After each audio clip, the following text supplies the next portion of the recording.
ഇന്ന് നമുക്ക് തൃശ്ശൂർ സ്റ്റൈൽ ബ്രാല് കറി ഉണ്ടാക്കിയാലോ. ഇത് ബ്രാല് കറി എന്നാണ് നമ്മൾ തൃശ്ശൂർ പറയുക, നിങ്ങളുടെ അവിടെ വരാലെന്നാവും പറയുണ്ടാവുക. ഇതുപോലെ നല്ലോണം തേച്ച് ഉരച്ച് വെളുപ്പിച്ചെടുക്കണം. നല്ലോണം ചെളി ഉണ്ടാവും, ഞങ്ങൾ തോട്ടിൽ നിന്ന് പിടിച്ചതാണ്. ഇതുപോലെ നല്ലോണം വെളുപ്പിച്ചെടുക്കുക, തേച്ച് നല്ല ക്ലീനാക്കി എടുക്കുക. അതിനുശേഷം നന്നായി വട്ടത്തിൽ അരിയുക. ഇതുപോലെ വട്ടത്തിൽ അരിഞ്ഞ് വെച്ചിട്ടുണ്ട് ഞങ്ങൾ. നമുക്കിതിലേക്ക് ഒരു മാങ്ങ എടുക്കാം, പുളിക്കനുസരിച്ച് നമുക്ക് ആവശ്യത്തിന് മാങ്ങ എടുക്കുക. അതുപോലെ നീളൻ അരിഞ്ഞിടുക. അതിലേക്ക് നമുക്ക് ആവശ്യത്തിന് പച്ചമുളക് ഇടുക, വേപ്പില ഇടുക, ചുമന്നുള്ളി ചതച്ച് വെച്ചതാണ് അതും കൂടി ഇട്ട് കൊടുക്കുക. ഒരു വലിയ ഇഞ്ചി കഷ്ണം ചതച്ച് വെച്ചിട്ടുണ്ട്, അതും കൂടി ഇട്ട് കൊടുത്തിട്ടുണ്ട്.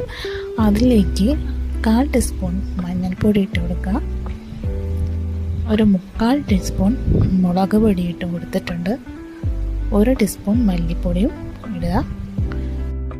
അതിലേക്ക് ആവശ്യത്തിന് ഉപ്പും കൂടിയും ഇട്ട് കൊടുക്കുക. 1 ടീസ്പൂൺ വെളിച്ചെണ്ണയും കൂടിയും ഒഴിച്ച് കൊടുക്കുക. കൈ കൊണ്ട് ഇതുപോലെ നന്നായി തിരുമ്മി കൊടുക്കുക. അതിന് ശേഷം ഒരു 10 മിനിറ്റ് വയ്ക്കുക, അടച്ച് വയ്ക്കാം നമുക്ക്.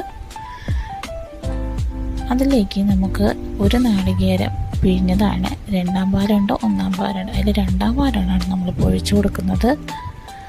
അടുപ്പ് ഓണാക്കിയതിന് ശേഷം നന്നായി തിളപ്പിച്ചെടുക്കുക.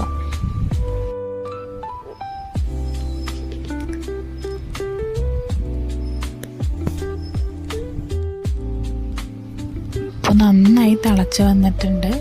ഈ തിളച്ച് വന്ന കൂട്ടാനിലേക്ക് നമുക്ക് നമ്മുടെ ബ്രാലിനെ നുറുക്കി വെച്ച് ഇട്ട് കൊടുക്കാം. അതിലേക്ക് 1 പാലുകടി ആഡ് ചെയ്ത് കൊടുക്കുക.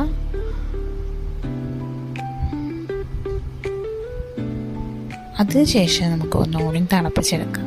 നമുക്ക് മൂടി വെച്ച് തിളപ്പിക്കാം കേട്ടോ. ഒരു 15 മിനിറ്റെങ്കിലും തിളപ്പിച്ചെടുക്കാം. 15 മിനിറ്റ് ആയിട്ടുണ്ട്. ഇപ്പോൾ നല്ലോണം തിളച്ച് വന്നിട്ടുണ്ട്. നമുക്ക് അതിലേക്ക് ഉള്ളി മൂപ്പിച്ചെടുക്കാം. അതിലേക്ക് 1 സ്പൂൺ വെളിച്ചെണ്ണ ഒഴിച്ചിട്ട് ഉള്ളീനെ ഇട്ട് കൊടുക്കുക. ഒരു ബ്രൗൺ കളർ ആവുന്നത് വരെ നമുക്ക് ഉള്ളിനെ മൂപ്പിച്ചെടുക്കണം. അതിലേക്ക് ആവശ്യത്തിന് വേപ്പിലയും കൂടി ഇട്ടിട്ട് നമുക്ക് മൂപ്പിച്ചെടുക്കാം. ഈ മൂപ്പിച്ചെടുത്ത ഉള്ളി ഒന്ന് ഇളക്കി കൊടുക്കുക. ഇതിനെ നമുക്ക് നമ്മുടെ തിളച്ച് കൊണ്ടിരിക്കുന്ന ബ്രാല് കറിയിലേക്ക് ഇട്ട് കൊടുക്കാം. അപ്പോൾ നമ്മുടെ ബ്രാല് കറി തയ്യാറായിട്ടുണ്ട്.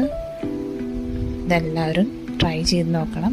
ഇഷ്ടപ്പെട്ടെങ്കിൽ ഈ വീഡിയോ ലൈക്ക് ചെയ്യാനും സബ്സ്ക്രൈബ് ചെയ്യാനും മറക്കണം.